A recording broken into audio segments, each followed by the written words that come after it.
Yes, Your Honor. Edited. Bakit kailangan i-edit? We have to protect the identity of the winner. Meron po nagreklamo sa amin one time, we covered the face, yung damit naman po, nakilala.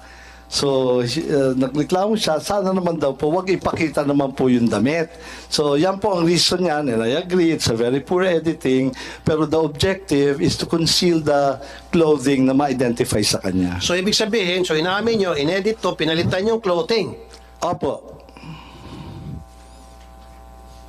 Bakit kinakailangan palitan ang clothing? Again, part po yan ng pag-conceal kasi na-identify po yung damit. For example, kung at that day, yung mga kapitbahay po yun yung suot niya, ganyan. Or kung nakapag-selfie siya, meron yung pong nagreklamo sa amin, favorite clothes daw kasi, kaya nalaman siya. So, Your Honor, if there is something to apologize, it's the poor editing.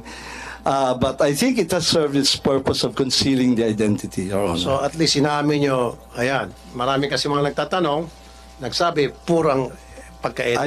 So, sorry, inamin nyo, we're not very good at editing the clothes. Pero yung tao hindi edited. Hindi po, totoo po Tunay yan. na tao to. Tunay na tao po yan.